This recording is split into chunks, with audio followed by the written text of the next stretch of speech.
Welcome to the Murphy, Sam, and Jodi After the Show podcast. If you can do these three things, you are going to live a long life. And this is according to scientists. And this is cool. And this is something fun to try later at home. Okay? Is this some kind of parlor trick or something? What's that? It almost sounds like it would be, yeah. You can do these three things. What's a parlor trick? What's that like mean? Nonsense. Hokum. Smoke and mirrors. I don't think it's nonsense because it's scientifically based and it's sort of medical, if you will. It's physical. Okay. So the first thing is that if you can, I love this and I know I can do it. If you can balance on one leg like a flamingo for 30 seconds with your eyes open, it's a sign of longevity. Really? Balance. Look, I have read and heard and I believe it. I've read things about the strength of your legs. The longer... If you want to, you can't do it, can you, Sam? That was 3 seconds. I guess I'm doomed. You need to work. Well, you need to work and stand and breathe and not just jump up from a chair and do it. But I think that you can do more than you think. Then the point is work toward it. But I've always heard that if you have strong legs, you'll live longer.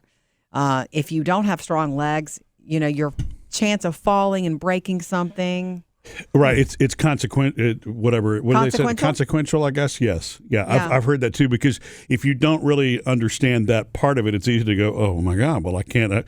Why does that predict what I'm going to? You know, it changes the chances. And so if you're not strong, it's like a strong core. That's why strong core is so important. It's important too, because you're less likely to fall and hurt yourself. Right, that's another reason to be as active as you can be. I'm curious about because as much as I work out, my balance is still not awesome. Balance on one leg for 30 seconds with your eyes open. A flamingo, what does that mean? It means one leg goes up, up, up, up. You ever see a flamingo stand on one leg? Of course you have. Okay.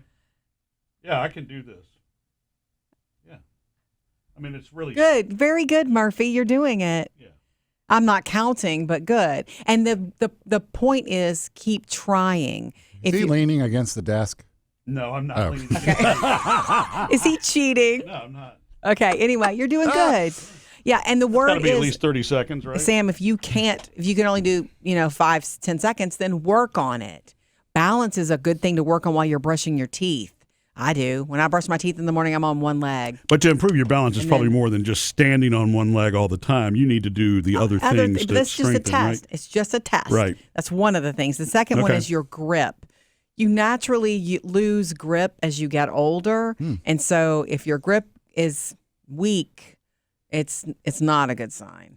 So the stronger you are, you could go to next time you go to your doctor, have them test your grip, and you can even work on one of those things. They have the little things in the gym. If you're the official jar opener in the house like I am, you are. Whenever I was having all the neck stuff done, when they were checking the nerves and all those things, the pinched nerves, those are some of the tests they do, the movement and your ability to resist and then grip.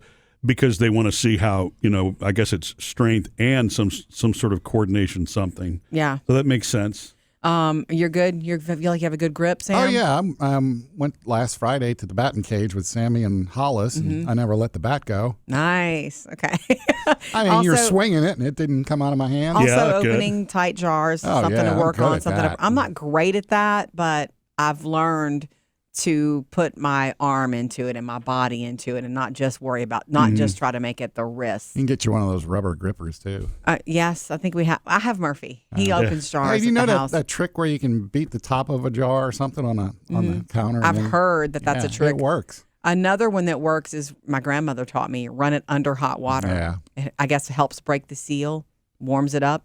Yeah, expansion, warmth, it expands a metal cap anyway. Yeah, then you don't need the good grip. And the other thing would be a test of longevity if you can do this. See, all these things kids do pretty easily. If you can sit on the floor and then stand up without using your hands. Now, I know I can do that because of yoga. It's hard. Yeah. But it's harder. In fact, the older you get, that's harder. And just because you can't do that doesn't mean you're, not going to live a long time. I can't do that from a sit, but like if I'm sitting on the floor and I get to my knees, then I can do it without using my hands. Okay, well, I guess that counts. But it's not like straight from my butt up. I guess I'll have to try that one and see how that works. The only thing I would do that right now and show you guys right now, but I have jeans on and they're tight. Of course. And they're tight. But I think I really do believe I can do it. I'm going to try. Yeah. But those are the three. It's like a scientific, at-home, fun test of your strength and longevity for life. So let me empty my pockets. I'll try it. If you can stand on one leg for 30 seconds with your eyes open, like a flamingo, meaning the other leg that's up is up. So tell me how to sit. I'm not. It just sit on the floor and stand up without using your hands. So to me, like cross-legged. That's what I'm saying. In jeans, I wouldn't try it like that, Murphy. Like that? Yeah. All right. Yeah. Good. He's got up and he used his knees a little bit, which is the same thing you would do. That counts. Yeah. It does. It doesn't say. Well, I mean, I hope so. There's most of my core work right now is like plank and stuff like that. That's so hard. It's designed to be that, right? Yeah. I'm so proud of both of you for doing what we were talking about. You were doing. I got to try it. I'm just curious, you know. So anyway, the flamingo stand, 30 seconds with the eyes open. Your grip strength. Make sure that you can, open a tight jar, and if not, get one of those gripper things. They're not that expensive. Even a squeezy ball or tennis ball works. A squeezy ball, anything. Yeah. Work on your grip because it increases your longevity. And the other thing, if you can stand up from a sitting position on the floor without using your hands. You know what? That's why my grandmother had that little spring-loaded hand thing. Oh, yeah. Yeah. I wondered about that. Looked like a little nutcracker. Yeah, exactly. Yeah. And she would work that out to be strong. We would play with it as kids. Yeah. This is cool. Yeah, and they're like, okay. Now, they don't have anything on there about walking a straight line or closing your eyes and touching your nose, or is that a different test? It's a completely different test, and I think you've been through it. Yeah, right, exactly. I think you and I both failed that test about 10 years ago. Yeah. Missed any part of the show? Get it all on the Murphy, Sam, and Jodi podcast.